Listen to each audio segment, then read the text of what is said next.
Palmeiras e Botafogo, né, 2-2, o jogo que aconteceu ontem em Araraquara, a torcida do Palmeiras sofreu muito. O time do Palmeiras fez 21 finalizações, conseguiu fazer 2 gols com o Barcos. Ô Nori, é ansiedade? O Palmeiras perdeu para ele mesmo nessa questão de estar nervoso pela situação que vive? Ou o Botafogo conseguiu imprimir um jogo espetacular e travou o time do Palmeiras? Eu acho que complica. É óbvio que a ansiedade complica e aumenta muito para o jogador que não tem grande qualidade, né? O jogador de qualidade, jogador de frieza, nesses momentos ele se destaca em qualquer situação, seja para ganhar um título ou para evitar um rebaixamento. E aí você percebe que os erros acontecem mais porque o Palmeiras tem muitos jogadores tecnicamente fracos, né? E aí eu tiro disso os garotos, né? Por exemplo, esse menino Patrick Vieira, ele tem potencial. O gol que ele perdeu, você tira um pouquinho da força, né? Da crítica, por exemplo, porque ele é um garoto, está começando, ele não tem experiência. Agora, os erros, por exemplo, do Maurício Ramos, são erros que comprometem o time, que você não pode aceitar para uma situação dos jogadores mais experientes do elenco. Aí você pode falar também, o cara tá nervoso, normalmente não erra assim, embora também não seja um grande zagueiro. No primeiro lance de gol do Botafogo, ele erra a saída de bola. No segundo lance do gol do Elkson, que ele perde a bola pro Lodeiro, foi erro dele ou é o Lodeiro que foi muito esperto? Não, eu acho que aquela bola é muito mais do zagueiro, aquele tipo de jogada. O zagueiro saiu da área ali, o cara ganha a bola e ele faz a falta. Né? Aí o lance do Patrick lateral, fica pra linha de fundo, você faz qualquer coisa. Né? Joga o atacante pra lateral, né? Também. Principalmente na situação. Olha, eu vou te falar uma coisa. Aí você vê o Barcos, por exemplo, como ele define uma jogada. Aí você não vai falar isso aí de gol perdido, né? O cara tava lá em cima da linha e tirou. Mas o menino Patrick Vieira você não pode também criticar porque está entrando numa roubada danada, coitado. Eu joguei no Ascoli na Itália, eu joguei para fugir do rebaixamento, já me salvei e joguei para fugir do rebaixamento e já caí para a segunda divisão. A pressão que você tem é muito grande. A ansiedade de definir a jogada e fazer o gol é muito grande. O medo que você tem toda vez que o adversário pega a bola, porque quem está jogando para fugir do rebaixamento, você perdeu mais do que ganhou. Normalmente no campeonato você saiu derrotado diversas vezes. Então você vê o adversário pegando na bola e atacando, você fica tenso, você fica com medo, você fica torcendo para que aconteça alguma coisa, que não saia o gol. É uma situação muito delicada. Principalmente para uma equipe que não é habituada a isso, né? No caso do Palmeiras, apesar que já é a segunda vez que está jogando ali, que pode ser rebaixado. Mas não faz parte da tradição do Palmeiras essa situação. Então é uma coisa complicada. A ansiedade é muito grande e a pressão é muito forte. Eu concordo plenamente com o Casão. Eu acho que o Palmeiras, se você colocar o elenco do Palmeiras, tem elenco, tem time aí na classificação do campeonato que poderia estar atrás do Palmeiras tranquilamente. O Palmeiras poderia estar numa posição melhor. Pela tradição, pelo elenco, tudo. Mas como o time anda mal no campeonato, está muito ruim, teve problemas ao longo do campeonato todo, agora a situação é muito difícil, a bola fica muito mais pesada, é muito mais difícil de jogar, né, como disse o Casão. Então, o gol que perde fica muito mais evidente, a responsabilidade é muito maior do jogador que erra, então a crítica é mais pesada, mais contundente. Eu acho que o Palmeiras, o drama maior é conviver com essa situação da iminência da queda. O drama maior é do torcedor, né? Nesses jogos que acontecem no interior, a gente costuma dizer que é um torcedor diferente que vai ao estádio, né, que não está acostumado a ir ao estádio, tem essa oportunidade nos jogos do interior. E ontem na transmissão da TV Globo, principalmente, foram captadas imagens dos torcedores realmente chorando já. A gente está vendo aí, naquele lance do Barcos, esse torcedor que narra e vê o Barcos chutar e o Márcio Azevedo tirar a bola. O torcedor é o debaixo patrimônio do gol. maior do clube, né? O Palmeiras tem, o maior patrimônio que o Palmeiras tem é a torcida dele. E essa torcedora que chamou bastante atenção, inclusive no segundo gol do Barcos, ela tá chorando. Ela não vê o gol, e não né? vê o gol.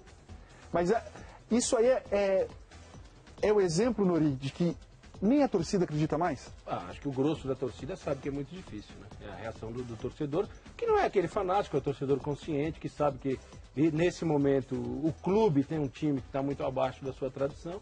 E é muita incompetência, né? Eu acho que todo time grande que cai no futebol brasileiro Aí, hora do gol. é muita incompetência. Porque o time grande tem mais dinheiro, ele tem mais força com a arbitragem, ele tem mais prestígio de bastidores, tudo. Para cair tem que ser muito incompetente. É o que está acontecendo com o Palmeiras, o que aconteceu com todos os times grandes que já foram rebaixados. A gente brincava antigamente você fala que o time é bom ou ruim, do goleiro ao ponto esquerda. O Palmeiras é incompetente hoje do presidente ao ponto esquerda. Porque no ano que é campeão da Copa do Brasil, chega a essa situação que é um ano para dar uma acalmada, é um ano de gestão, né? Para você preparar para uma Libertadores, para colocar ordem na casa. Eu acho que O Palmeiras errou demais o ano inteiro. Pode escapar? Pode escapar, os números dizem. É pouquíssimo provável que escape. Agora, o que é pior, e eu falo isso aqui, o Casão já falou isso, o Casão já escreveu na coluna dele também no Diário de São Paulo, eu leio sempre a coluna do Casão. E... Todo mundo lê, é a mais lida, é a mais lida do estado. Assim, o problema maior do Palmeiras, e eu não quero aqui desrespeitar a pessoa, o Arnaldo Tironi, presidente do Palmeiras, esteve aqui a semana passada. E você percebe que o Palmeiras não tem por onde ir. Perdido, né? Em termos de dirigentes, é completamente perdido, né? Não tem pessoas que possam assumir.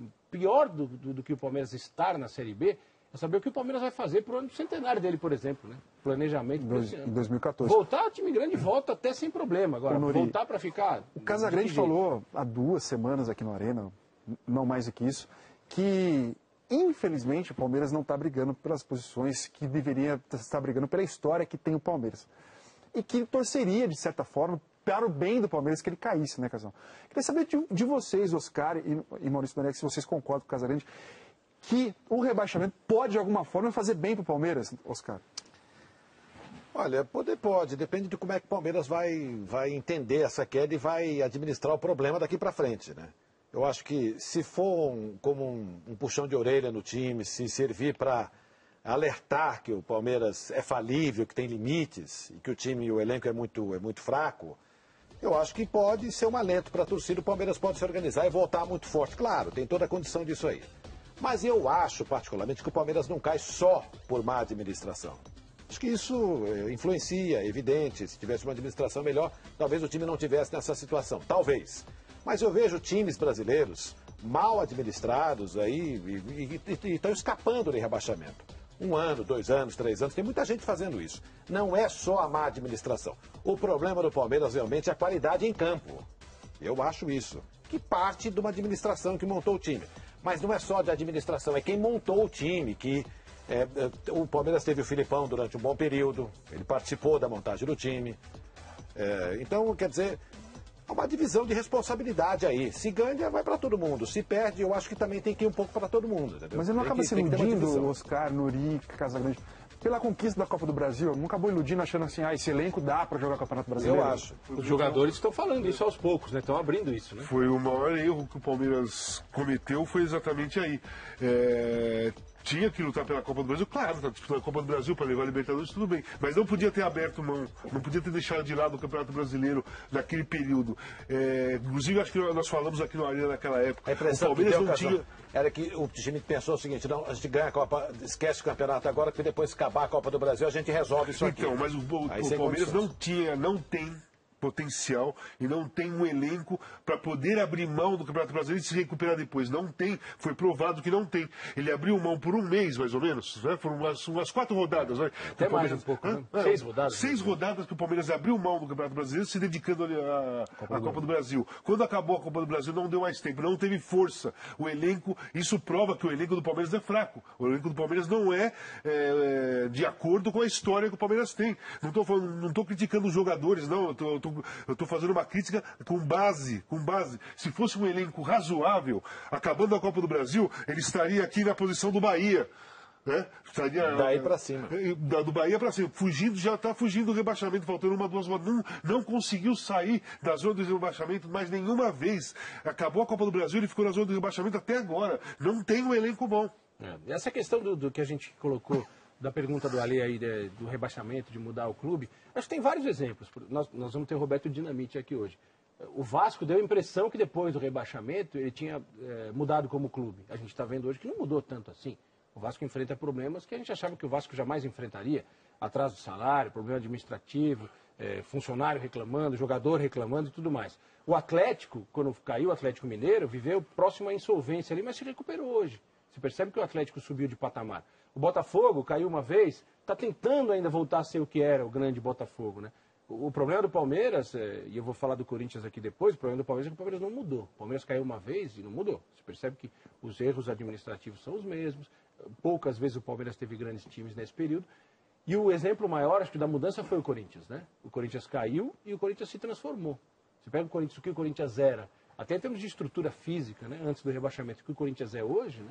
O Corinthians encontrou um caminho através da fidelidade do seu torcedor de ser o que deve ser um time grande no futebol brasileiro, como deveria ser sempre o Corinthians, o Vasco, o Flamengo, o Palmeiras, o Internacional, o Grêmio. O próprio Grêmio caiu e passou susto de novo, sofreu e tal, mas você vê que o Grêmio está buscando o seu caminho. O que parece que não acontece com o Palmeiras. O Corinthians teve uma mudança total, né? Inclusive dos Como dirigentes. clube, né? E muito mérito de toda essa mudança que teve no Corinthians foi a do Andrés. Um cara que entrou para ser presidente do Corinthians e fez um trabalho. Acho que continua com influência ainda ali dentro, pensando para frente, deixando aquela queda na Série B, aquele período da Série B para trás. Modificou o Corinthians, mudou completamente. Eu concordo plenamente com o Nori. O Corinthians hoje é uma outra coisa em relação ao que era antes de cair. E passou pelas mãos dos dirigentes. Não adianta o jogador não vai mudar nada. Não adianta você, o ano que vem, o Palmeiras cair para a segunda divisão, contratar o Messi, o Iniesta, e os dirigentes continuarem o mesmo. Já a coisa começa a andar para trás. Porque o jogador cai para a segunda divisão, joga um ano, né, aqueles que acham que tem que jogar, depois vai embora. Ele perde vínculo total com o clube. Todos os clubes que caíram, desculpa, Oscar, todos os clubes que caíram para a segunda divisão, cara, o torcedor fica maluco, a gente fala que é uma vergonha mesmo, mas a vida continua. Às vezes o Corinthians ganhou mais dinheiro na Série B do que tinha ganhado na temporada anterior, o Palmeiras também conseguiu média de arrecadação, o Atlético, a torcida meio que abraça o time e tal. O que tem que mudar é a mentalidade. Eu sei que porque eu cobri o Corinthians, a maior parte da minha vida de repórter, como setorista de jornal, diria que 70% desse período eu cobri o Corinthians. Eu vi o que o Corinthians era, e você viu o que o Corinthians é hoje, como clube, a mudança foi radical. Então tem mérito mesmo de na desgraça o cara encontrar um caminho e transformar radicalmente o clube. Acho que essa é a grande lição para esses times. Então, pelo comentário do Noriega, que eu concordo plenamente, fica no ar uma questão de que não é preciso cair para mudar. Não. A queda pode ajudar, pode apressar, pode alertar o time de que a situação é ruim e precisa fazer alguma coisa, tem que mudar. Mas dá para evidentemente mudar e montar uma gestão profissional ou perto disso, um time sem cair. Teve time que caiu e que não mudou, o próprio Palmeiras. E tem time que está se acertando aí sem cair. Quer dizer, cair é realmente é o fracasso do elenco maior ali em campo. Quer dizer, não teve condições de, em 38 rodadas do campeonato, somar um número de pontos suficiente para escapar das últimas colocações. Eu acho que isso daí pode servir de alerta para o Palmeiras. Se o pessoal tiver aí a cabeça no lugar, agir racionalmente, com inteligência, até pode. Se não, não.